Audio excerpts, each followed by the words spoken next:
Thank you. Thank you. I have to say that it's always a great pleasure to be here at Politics and Prose. I've done this on more than one occasion, and I consider this little place to be a literary cathedral in Washington, so it's a real pleasure to be here. I will say that I'm very pleased to see so many people here, although it gave me just a moment of nervousness because it looked like I wasn't going to be able to find a parking place for a moment, and I got kind of nervous about whether I was going to be here on time.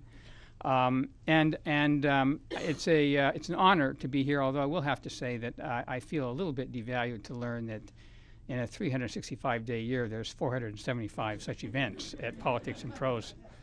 Let me say that my book really began with a phone call in early 2010 from a editor in the New York Times op-ed page by the name of Mark Lotto, who has since moved on. He wanted to know whether I wanted to do a piece for the op-ed page on a statement that Obama made to Diane Sawyer shortly before that, in which he was responding to being chided a little bit by her on the basis of some of the apparent unpopularity of some of his policies. And he said, "I would rather be a really good one-term president than a mediocre two-term president." And Lotto wanted to know if I maybe wanted to write a piece about some of our really good one-term presidents, since I had just recently come out with a history of the presidency of James K. Polk, generally considered by historians to be the greatest of our one-term presidents. And I said, I'm very interested in writing a piece, but I'd like to take a little bit of a different tack and compare history's judgment with the contemporaneous judgment of the electorate. This was something that I had given some thought to, and I thought that it got to the heart of what Obama had to say in what occurred to me was a somewhat remarkable statement for a president to make, because what he was saying essentially was he was willing to accept unpopularity, even to the point of voter rejection, in favor of the esteem of history. And my question that I wanted to pursue in the op-ed piece was, how realistic is this? So I looked at history's judgment, and as you heard, history's judgment is generally considered to be the judgment of the historians and the polls that the academics do from time to time. It really began with Arthur Schlesinger Sr. in 1948 in a piece he did after a poll he took in Life magazine, and it stirred a great deal of interest, showing that the American people have a real fascination and affection, really, for their presidency. And there's a body of literature that's grown up as a result of those polls over time. And so there's a generally recognized consensus on the part of historians. And there's plenty of room for discussion about where so-and-so belongs, John Adams, for example, or Grover Cleveland. I'll talk about both of them momentarily. But then I wanted to compare that with the contemporaneous judgment of the electorate. And how do you assess that? Well, a president who's a two-term president is obviously receives higher esteem upon the part of the electorate than a one-term president. A two-term president who is succeeded by his own party, meaning that he had two terms that were judged by the voters to be worthy of retention on the part of the party, is another index of significance, perhaps. And what about midterm elections, the fate of the party, the incumbent party in the congressional elections midterm? What we see is a very large correlation in which the assessment of history tracks largely, in most instances, with the assessment of the voters. In other words, seldom does history hail a president who's rejected by the voters, and seldom does history debunk a president who was hailed, based on my indices, by the voters. So the question posed by Obama was, can he set himself above the electorate with unpopular programs to such an extent that he gets tossed out by the electorate and still get high praise from the historians? And what I wrote was that there's almost no chance of this. It just doesn't work that way, generally speaking. But there are some interesting and intriguing exceptions.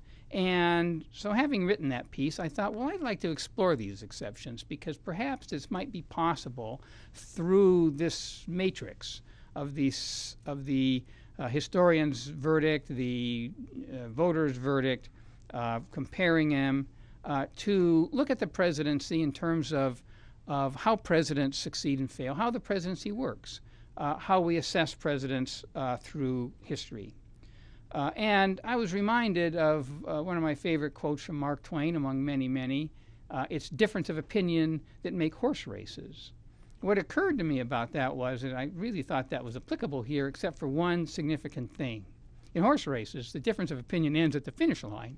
In the great White House rating game, there's no finish line. We can just talk about this endlessly, and that's why I want to sort of get through these remarks so we can get to questions and discussion.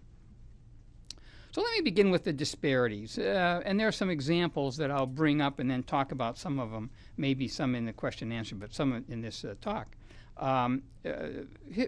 Presidents that the voters liked and historians considered in a negative light: Grant, Harding, Coolidge. We could also include in that Ike and Reagan, because Ike, especially Eisenhower and Reagan too, but Eisenhower came in immediately after his presidency in the first poll afterwards, Arthur Schlesinger Sr.'s second poll in 1962, with a terrible rating. He was really down there with Chet Arthur and the first Johnson, Andrew Johnson, Chet Arthur, who was a non-entity, and Andrew Johnson, who lost control of the government and the country that he was supposed to lead.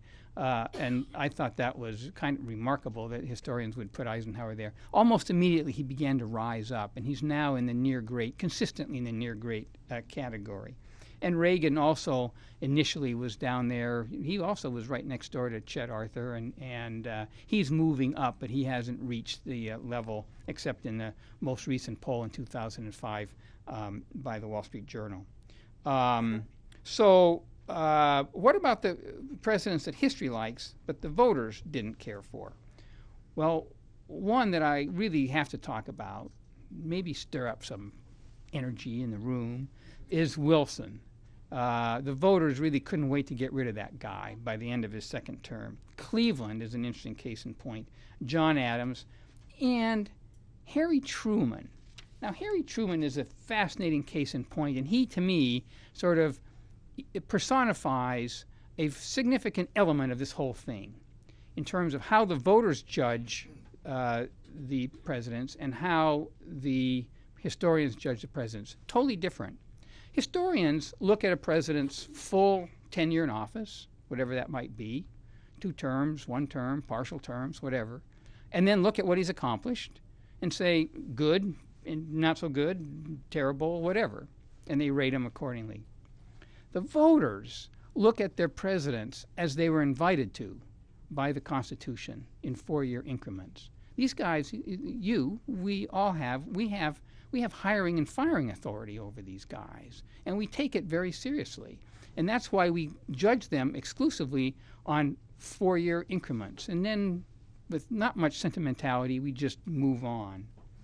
So let's look at the presidents that consistently have been considered the 9 greats or near greats by the historians.